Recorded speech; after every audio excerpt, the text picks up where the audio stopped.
Hello everyone! Welcome to a Kerbal Space Program video. This video is showing off a spaceship design that I made for for Macy Dean's Season 2 Spirit Wolf submission thing. Anyway, it is an aid class ship. It's not designed to be in combat, it's designed to just provide aid to personnel, specifically, after combat is over. Now, let's get it loaded up quick. And I am running version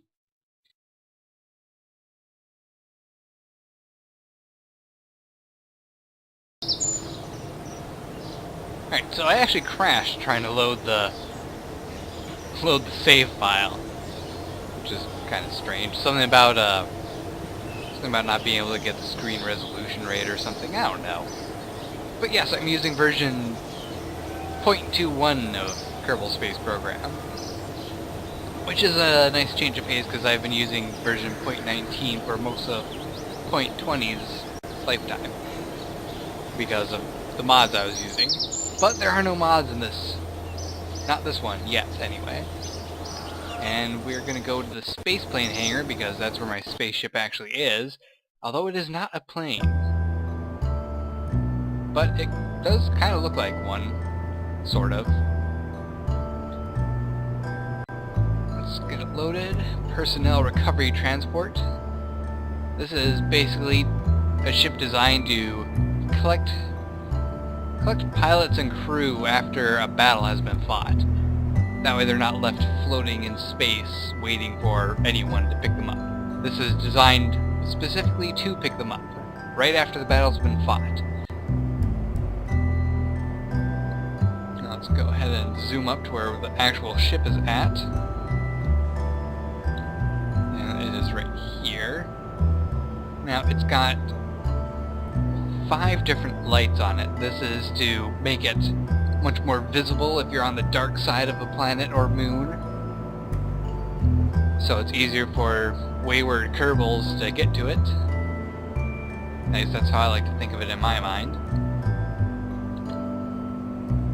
And I actually made this in version 0.20. And I added the solar panels and the battery pack mainly for the fun, kind of to keep the lights up longer.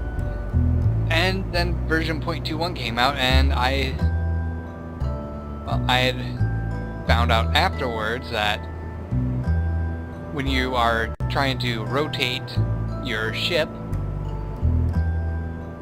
without the engine fired, it actually does drain the battery power. So these actually have more of a use now. But I'm also going to take a quick moment to add a few basic photovalic lenses.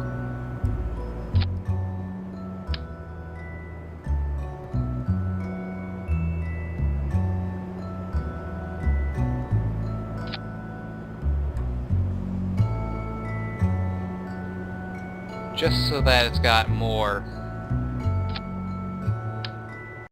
chance to get sun exposure.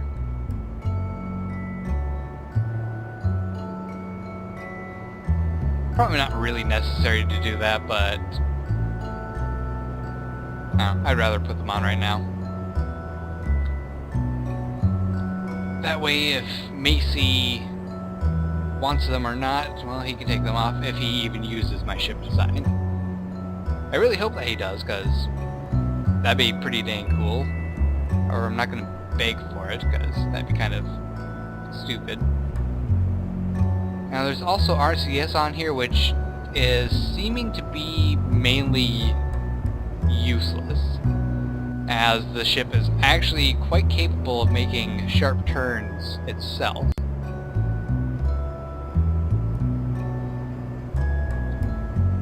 However, I am going to add a couple more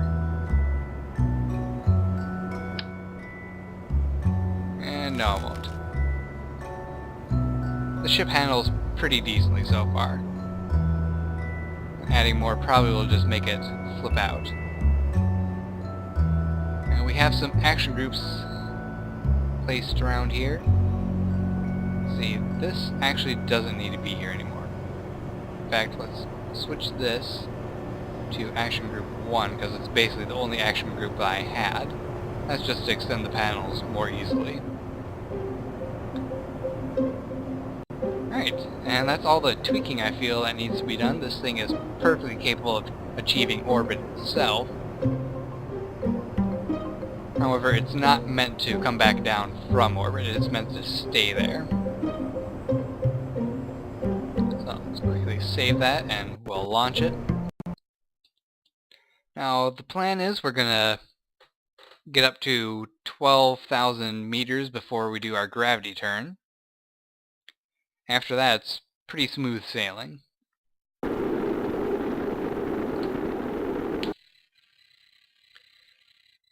Right, show the resources. Of course, we got Jebediah. Go just below full thrust and launch. And then switch to map view so I can get this thing how I like it set up.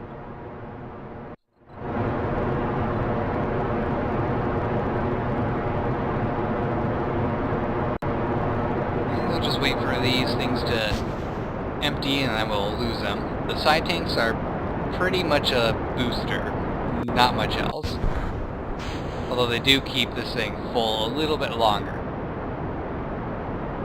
Which I personally enjoy because that means it's up to a decent speed and still has plenty of fuel. And we are leaning slightly to the right there. Stop doing that, ship.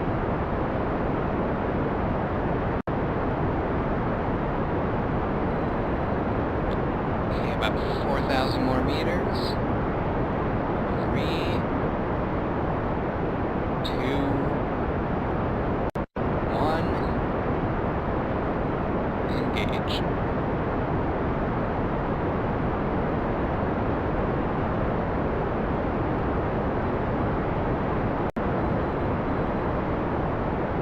And let's hit here around the 30 mark. And that should get us up to about 80,000 meters.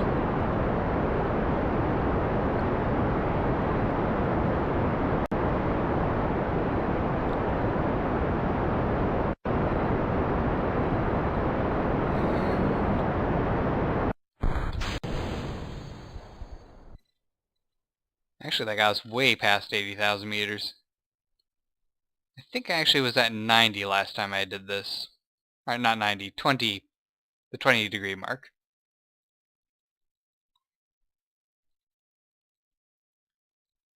Alright.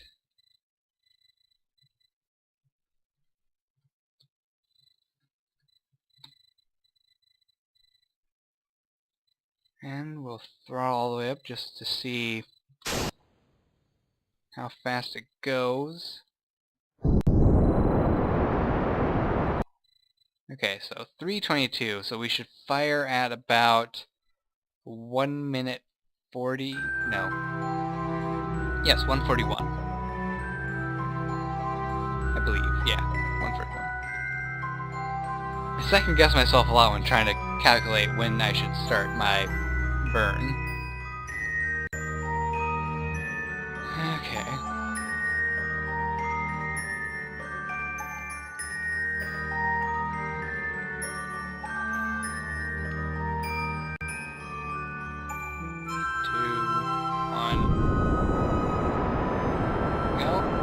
Now, there is one thing that happens when you achieve orbit that I don't know if I like or not. We'll see it in a moment. Let's watch this thing go a bit.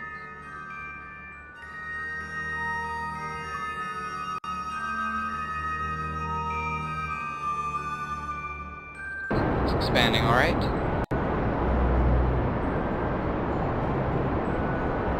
So, this thing is able to achieve orbit on its own. It will, however, be about halfway out of fuel by the time it's achieved orbit, which isn't too bad considering you use most of your fuel getting in orbit, I believe. After that, it's just a lot of calculating when you should do a move, and you'll pretty much use your best fuel consumption if you're able to figure that out yourself. However, I do have a docking port on the front of this thing, which should allow it to hook up with any larger spacecraft or satellite so it can refuel and do longer operations. Now, inside it has seating for 6 total Kerbals.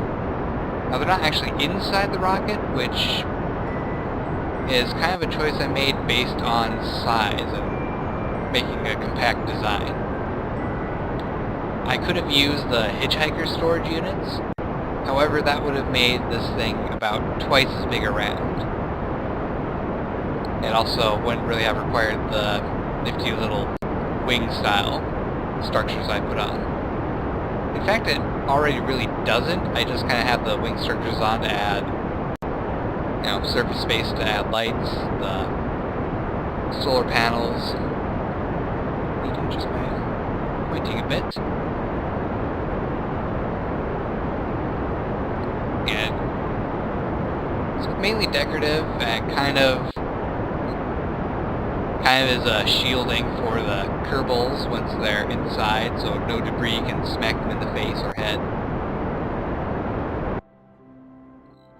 We're almost achieving orbit now.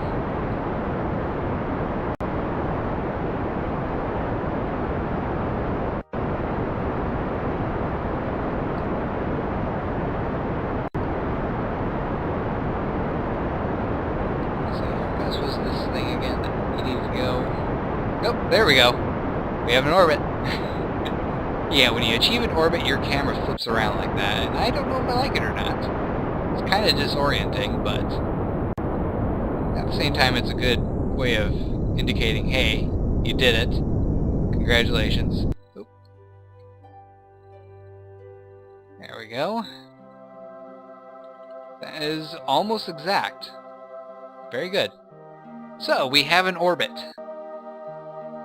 100,000 by 119. That's okay. It's stable, at least. Of course, it's pretty easy to have a stable orbit when there's not really anything else for you to collide into. So, this is the personnel recovery transport. Let's actually flip it so it's...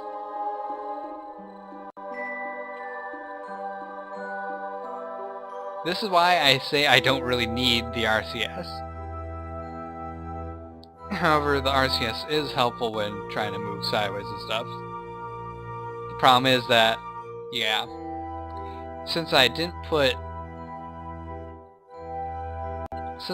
equal spaced thrusters, like I didn't put 4 on both front and back, instead I just put 2 on the side here and 2 on the side here. It's kind of unwieldy, whatever you want to call it.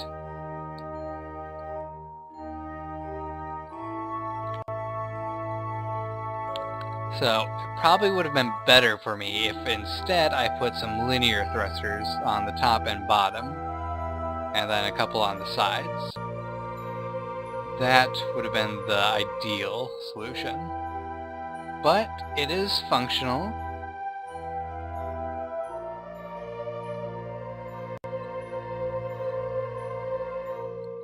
Oh, and... are these things getting light? Yeah, they're getting light. So any torque I'm using is already being replenished for the electric charge. I suppose if I actually wanted to have a consistent electric charge even on the dark side of the moon, I should have placed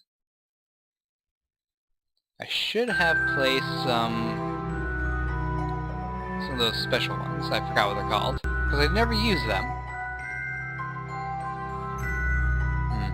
Actually, I'm gonna do that quick and get this thing back into orbit and rejoin you when it's done. See you in a moment. Alright, so here she is again, slightly different looking now. And we're just about to engage our orbital burn. There we go. So, I removed the large panels, as these ones seem to be more than sufficient to keep it charged while trying to torque and twist and turn. And combined with these, well, it should be more than enough, especially on the dark side of the moon, or the planet, or whatever you're orbiting. Jeez.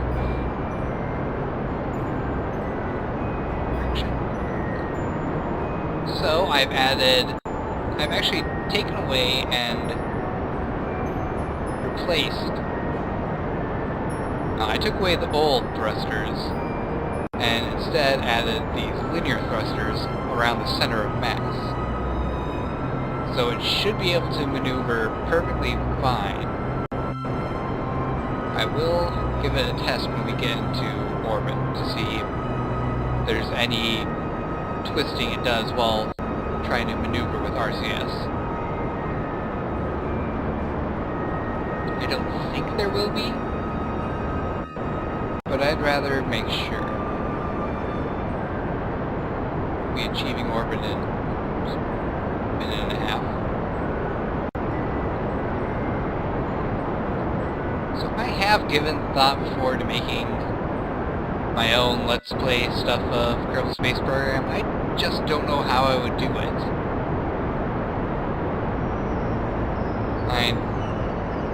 It'd be pretty difficult to be original, for one. Another is my commentary skills, not the greatest. I can semi-do it, but I don't think I'd be able to keep up a commentary like this every single episode for every single episode I ever do. Jeez. I cannot speak or think today, apparently.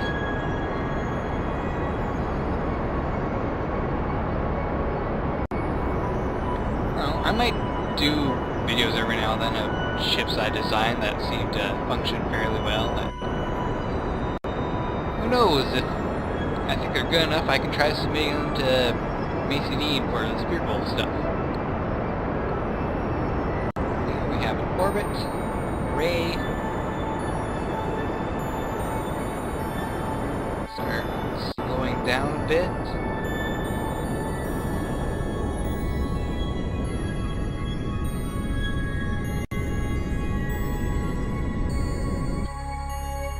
There we go.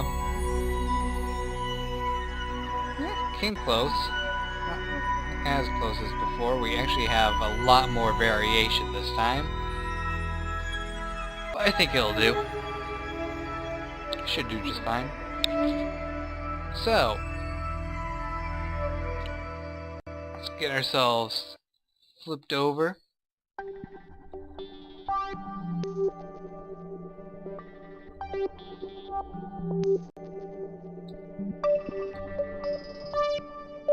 Line up.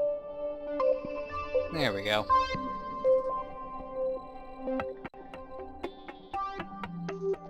So, let's try out the thrusters. Nothing's being used while we're drifting along, which is good. So, if we toggle this one... Okay, I don't really see any variation in our orientation. Same with that one, good.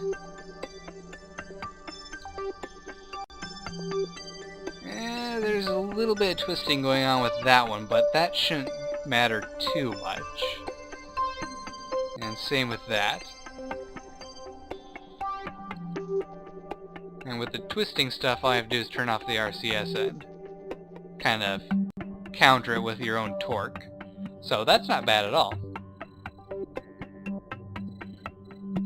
Might have been able to get them a little bit more straight, more perfect, but for all intents and purposes, this should work out perfectly for docking. So, here you have it, my personal recovery transport. Slightly modified from when I originally started the video, but it's all for the better. So, hope you guys enjoyed. Don't forget to like, subscribe, and fave, and I will see you next time. Who knows, I might try making a refueling transport thing. Alright, take care, and goodbye.